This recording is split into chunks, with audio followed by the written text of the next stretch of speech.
ఈరోజు మీ అందరికి తెలిసిన విషయం, మరి కాళేశ్వరం ప్రాజెక్టు అనేది ఒక జీవాధారం.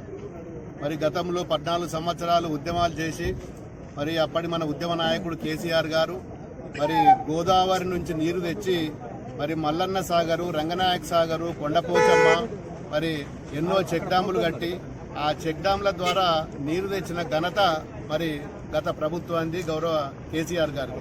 మరి ఏది ఏమైనా ఈరోజు ఈ మల్లన్న సాగర్ మరి మా నియోజకవర్గంలో దుబ్బాక మండలంలో ఉండడం కూడా నిజంగా దుబ్బాక ప్రజల అదృష్టం.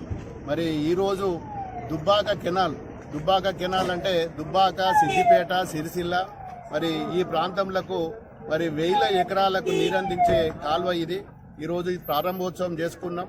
ఇంకా కూడా మరి కొండపోచమ్మ ద్వారా మరి మా కూడవెల్లి వాగు మరి అదేవిధంగా రామాయంపేట కెనాలు,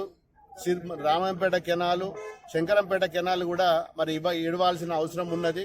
మరి మిగతా కెనాళ్ళు కూడా ఇడిపించి మరి ఇప్పటి ప్రభుత్వం మరి కేసీఆర్ గారు ఏం ప్రాజెక్టులు కట్టిండు, మరి కేసీఆర్ గారు కట్టిన ప్రాజెక్టులన్నీ ఉత్తానే గాలికి కొట్టుకపోయినాయి, పర్రెలు పెట్టినాయి, మొత్తము నిర్వీర్యమైనాయని చెప్పిన ఇప్పటి ప్రభుత్వము మరి ఈ రోజు మరి నీరు అందిస్తున్నామంటే మరి వాళ్ళ చేతుల మీద వాళ్ళ నోరుతోటేమో కేసీఆర్ గారు కట్టిన ప్రాజెక్టులన్నీ గాలి కొట్టుకపోయినాయని చెప్తారు.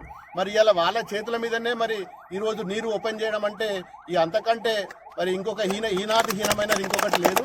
మరి ఇప్పటికైనా కళ్ళు తెరిచి మరి ఈ ప్రభుత్వంలో గతంలో కట్టిన ఈ ప్రాజెక్టులను మరి పూర్తి స్థాయిలో మరి దాన్ని పిచ్చిగా మాట్లాడకుండా మరి ఇన్ని ప్రాజెక్టులు కట్టి ప్రజలకు నీరందించిన గత ప్రభుత్వం మా కేసీఆర్ గారు చొరవ వల్లనే ఇన్ని ప్రాజెక్టులు అయినాయి.